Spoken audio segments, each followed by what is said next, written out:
কারবালাতে পারি না আল্লাহুম্মা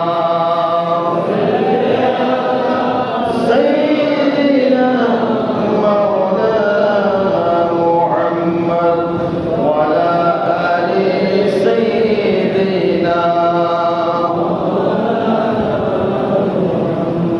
সম্মানিত হাজিরিন, আল্লাহ পাক রব্বুল আলামিন হযরত আদম আলাইহিস সালাম ওনাকে সৃষ্টি করার পরে জান্নাতের মধ্যে ওনাকে রাখা হয়েছে। আলহামদুলিল্লাহ। সেখানে রাখার পরে আদম আলাইহিস সালাম ওনার ভালো লাগতেছে না, সেখানে কেউ নাই। সেখানে দেখতে পারতেছে উনি একা, জান্নাতের নাজিল নিয়ামত সব কিছু উনি ভোগ করতেছে, কেমন জানি ভালো লাগতেছে না। আল্লাহ পাক রব্বুল আলামিন হযরত মা হাওয়া আলাইহিস সালাম ওনাকে ওনার বডি থেকে সৃষ্টি করে আল্লাহ পাক রব্বুল আলামিন ওনার সাথী হিসেবে বানিয়ে দিয়েছেন। সুবহানাল্লাহ। আদম আলাইহিস সালাম উনি সঙ্গী পেয়েছেন, সাথী পেয়েছেন, পাওয়ার পরে সেই কাঙ্কার যুগে আমরা একটা কাজ করব, সেই কাজ করতে গিয়ে আমাদের ভুল হবে। ভুল সত্যতা তখনকার আমলে ছিল। আল্লাহ ওনাকে বানিয়েছেন অনেক লম্বা ওয়াকিয়া। ওনাকে বানানোর খেদমতের মধ্যে অনেক কিছু তর্জমা রয়েছে, অনেক ইতিহাস রয়েছে। মানুষ বানানোর কারণে ফেরেশতারা বলতেছে আল্লাহ সেই সৃষ্টি আপনি সৃষ্টি করিয়েন না, মানব জাতি আপনি সৃষ্টি করিয়েন। কত সুন্দর করে আল্লাহ হযরত আদম আলাইহিস সালাম ওনাকে বানানোর পরে ওনাকে কিভাবে বানিয়েছেন, অনেক লম্বাবাদী। ওনাকে বানানোর কিভাবে বানিয়েছেন, একটা খামির মধ্যে 40 বছর পর্যন্ত ওনাকে রাখা হয়েছে, খামি বানিয়ে। সুবহানাল্লাহ। এমনকি হযরত আদম আলাইহিস সালাম উনি জান্নাতের মধ্যে সুখ শান্তি সব কিছু ভোগ করতেছে এবং ওনার সাথী পেয়েছেন কত সুন্দর আনন্দ।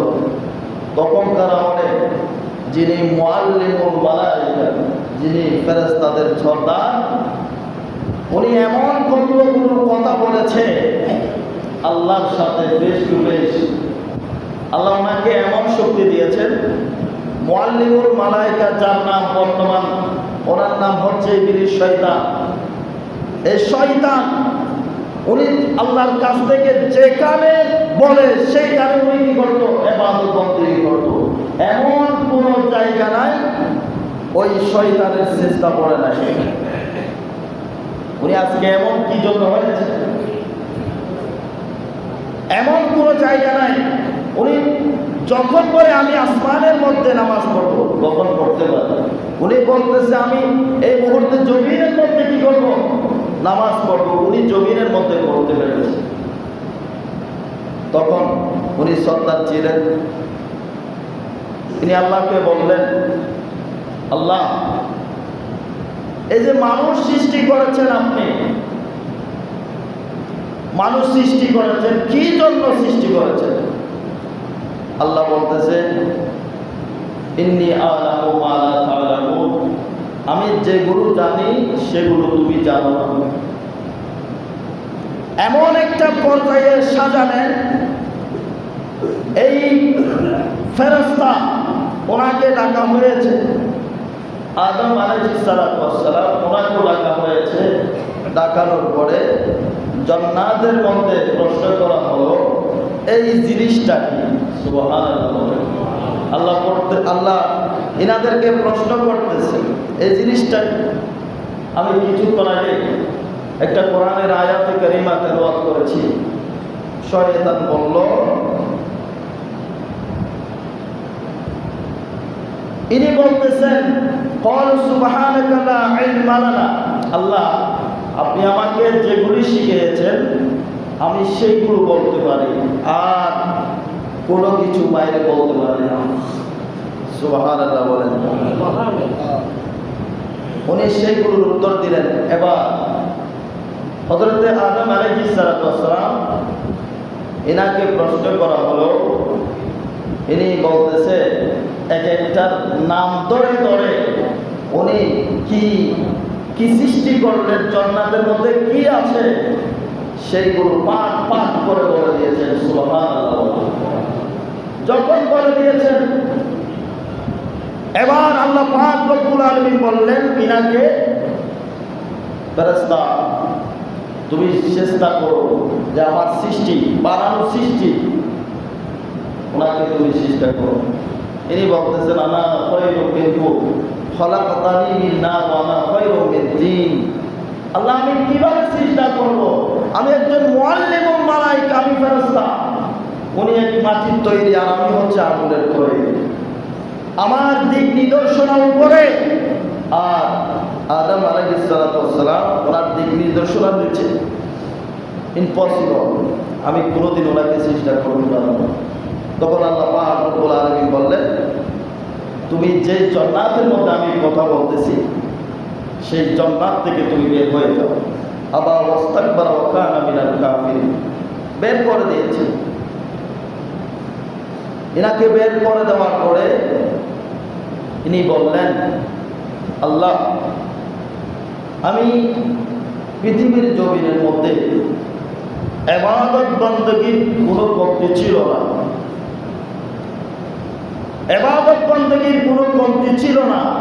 যেখানে মন চায় আমি সেখানে নামাজ পড়েছি, ইবাদত বندگি করেছি। আল্লাহ আমার এই কাজ কেন করেছেন? আল্লাহ বলতেছেন বিয়াদবির কারণে। বিয়াদব অত্যন্ত নিকৃষ্ট জিনিস, সেজন্য আমি বিয়াদবকে আমার স্থানে কোনো ওনার জায়গা নেই, সেই জন্য আমি বের করে দিচ্ছি। বলতেছে আমি যে বের হয়েছি সেখানে তো আপনার একটা সৃষ্টি আছে, মানব জাতি আছে, ওনাকেও বের করে দেন। আল্লাহ পাক রব্বুল আলামিন বলতেছে ইনি যেভাবে আমাকে সম্মান করবে, শ্রদ্ধা করবে, কিন্তু তুমি সেইভাবে সম্মান করবে না, কারণ তুমি হচ্ছে ফাসাদ সৃষ্টিকারী। সেই দিন থেকে তিনি বলতেছে আল্লাহ এই আদমকে আপনি এত সম্মান উচ্চ মর্যাদা বানিয়েছেন, এই আদমকে ফাসাদ সৃষ্টি করার জন্য আমি সব সময় ওনার কাছে ওনার পিছনে লেগে থাকবো। আল্লাহ বলতেছে তাই? ইনি বলতেছে হ্যাঁ। তখন বললেন আল্লাহ পাক রব্বুল আলামিন বললেন এই ফেরেশতারা আমার এই যে শয়তান, ওনাকে শয়তান বানিয়ে দিয়েছি। আবার হযরত জিবরাইল আলাইহিস সালাম ফেরেশতাদের বর্তমান সন্তান, ইনাদেরকে প্রশ্ন করা হচ্ছে তোমরা জেনে রাখো, শুনে রাখো, এই যে শয়তান আমার আদম আলাইহিস সালামকে উনি প্রবর্ষ করবে। ইনি প্রশ্ন করেছেন আল্লাহ তুমি যে আমাকে জান্নাত থেকে বের করে দিয়েছেন, সেই জন্য আমার একটা প্রশ্ন হচ্ছে দুনিয়ার জমিনের মধ্যে এই আদম কয়দিন বাঁচবে? আল্লাহ বললেন এরা তো কিয়ামত পর্যন্ত দুনিয়ার মধ্যে বাঁচবে। ইনি বলতেছেন আমাকে কিয়ামত পর্যন্ত সময় দিতে হবে। আল্লাহ বলতেছে দিলাম। শুধু দিলে হবে না, কিয়ামত পর্যন্ত আমাকে শুধু হায়াত দিলে হবে না, আমার অনুসারী যারা আছে তাদেরকেও কি দিতে হবে? হায়াত দিতে হবে, তাদেরকে নাস্তা বাড়ির ব্যবস্থা করতে হবে। আল্লাহ বলতেছেন দিলাম। এরপরে ইনি বললেন শুধু বইগুলো দিলে হবে না, আমি বউর সাথে জামাইয়ের ঝগড়া লাগিয়ে দেব, পিতার সাথে ছেলের ঝগড়া লাগিয়ে দেব, বন্ধু বন্ধুর সাথে ঝগড়া লাগিয়ে দেব, এমন কি আল্লাহ আমাকে এমন শক্তি দিতে হবে, শিরায় শিরায় মুমিনের শিরায় শিরায় লগে লগে যেন আমি যেতে পারি, সেই রকম সুযোগ আমাকে দিতে হবে। যদিও বা সেই সুযোগ যদি আমাকে না দাও, আল্লাহ এরা তো আমাকে ছিঁড়ে মেরে ফেলবে। বউর সাথে আমি ঝগড়া বাঁধিয়ে দিয়েছি, জামাইয়ের সাথে আমি ঝগড়া লাগিয়ে দিয়েছি। আল্লাহ তুমি যদি আমাকে সেই শক্তি যদি না দাও, এরা যদি আমাকে দেখে, আপনার বান্দারা তো আমাকে লাগবে না। আল্লাহ বলতেছে দিলাম। এরপরে তিনি অ্যাকুরেটভাবে প্রস্তুতি নিয়েছেন আল্লাহর সৃষ্টি যারা আছে, মানব জাতি যারা আছে, এদেরকে পথভ্রষ্ট করার জন্য সেই সুযোগ আল্লাহ পাক রব্বুল আলামিন সেদিন থেকে উনি নিয়ে দিয়েছেন। এরপর আল্লাহ বললেন, এখন তোমার আর কোনো পাওয়া চাওয়া আছে? তিনি বলতেছেন নাই। ফেরেশতাদেরকে ডাকলেন, এই ফেরেশতারা, তোমরা মনে রাখো আমার সৃষ্টি, আমার মানব জাতি আদম আলাইহিস সালামের সন্তান যখন একটা ভালো কাজ করবে, শুধু নিয়ত করেছে, একটা ভালো কাজের নিয়ত করেছে, নিয়ত যখন করেছে, ওই নিয়তের উপর 10টা নেকি লিখে দিলাম। সুবহানাল্লাহ।